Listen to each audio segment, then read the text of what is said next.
I told you all it was coming, and it is here. Two separate formation stacks in this new multi-formation madness. If you don't know what I'm talking about, watch my two previous videos on the multi-formation setup. In summary, you can switch between your formations on defense and into the attack, so you get the best of both worlds and the best build-up as well. Now, these two different stacks that I have here are perfectly set up to where your players go from one position to their next position to their next in the three different formations in a smooth way, so that your build-up is flawless and so that the numbers that go from defense into attack make sense. So for this first stack, I used my team. For the second one, I used just a random team of players that you may have. You see here, for all of you non-5-back players, these two stacks do not contain a 5-back. If you recall from my previous videos, I used a 5-2-3 into a 3-5-2. Now, I do think that is absolutely powerful, but again, I get it. If you're anti-5-back, this right here is a 4-5-1. Now, why this is so strong defensively is because you control the midfield and you can bring those three central midfielders back. You can even bring your wingers behind the ball if you want to. And then this will transition into a 4-4-2. You see, it's a very simple transition as Endrick, one of the central midfielders in that most defensive formation, simply moves to striker. Now, will he get tired over time? Most likely due to the way the stamina is in UFL, but that's why you have subs. Now, remember, the 4-5-1 is only for defending, and you do not get negative points for putting players out of position. So Endrick, as a central midfielder, will not get any points taken away. Then you transition into the 4-4-2. He simply moves up top. Or you have the option to go more attacking right off the bat or after the 4-4-2. And that would be into the 3-4-1-2. You see now, you still have your two strikers up top, but you have a player move into that cam role. Now, the important thing is this picture doesn't depict exactly how the formation will look in the attack in game, because those wingers will be obviously pushed up, especially after your player rolls. So you will have two strikers, a cam, and two wingers with two CMs sitting behind that cam, as well as three center backs there to anchor the defense in case the opposition gets the ball and tries to counter. Then those three center backs, as I said in my previous video in the tutorial, will just contain the offense until you can switch back to your defensive positioning, and your players will shoot back, and next thing you know, you will be back in a defensive shape with players behind the ball.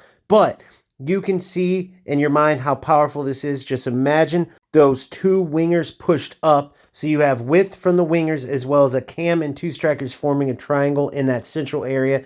That is a powerful attack. Now, moving on to the next stack, another beast of a 3 formation setup to go into any game and beat any opponent. Let's get into it. Now, I went more for a narrow setup here because there's a lot of players that like more narrow setups. Now, it's a little combination. You'll see that as I go, but a couple things to remember. One, as I repeated a few times, you do not get negative effects when players are playing out of position.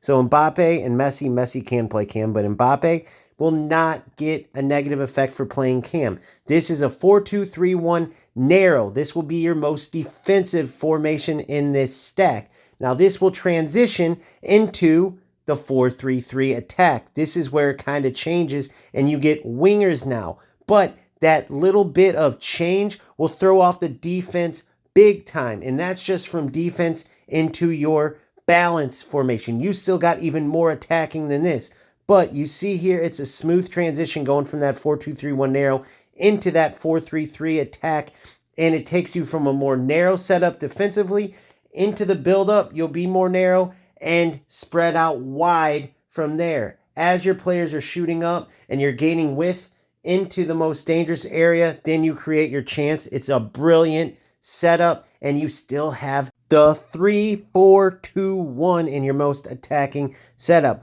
Now, what's gnarly about this, just like the last stack, don't be fooled by the pictures. Those wingers will be pushed up, so you will have a 3-prong attack with 2 cams as well. It's just Mbappe will move from that left wing, push back into the cam roll, while that left winger in your setup, whoever it may be, in this it's Udogie, will push up and replace Mbappe. Then Bellingham will push up into a cam roll next to Mbappe, and Messi will still be out wide right. Now, you will get used to the different movements as you're switching up, whether it's from your most defensive to your bounce or your bounce into attacking.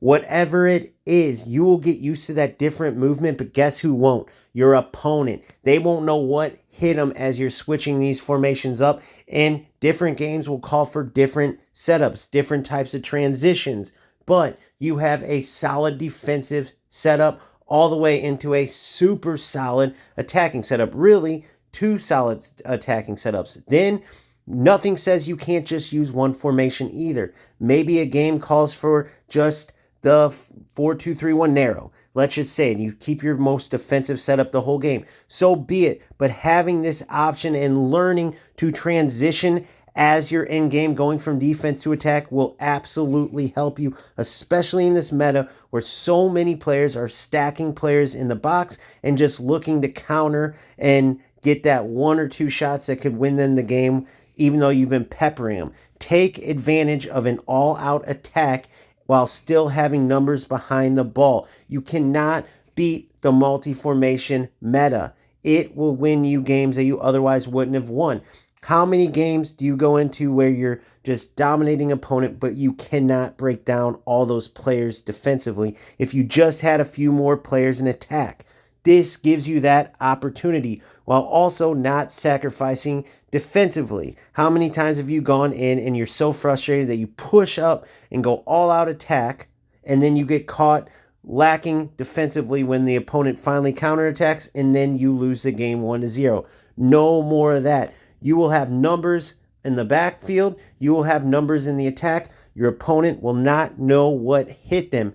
They will not use something like this because they have no skill. That's why they stack all those players in the back and just look for one or two shots, because they can't whether you do something use one like of these this. two stacks, You can. My previous stack, which is the 5-2-3 into the 3-5-2, which with the 4-4-1-1 with two strikers as a balance formation, whatever, any three formations you want to use, keep grinding, keep working on it. You will get the hang of this if you don't right away, and you will start dominating. I promise you that. Keep having fun, the most important thing, and I will see you on the next one. Peace.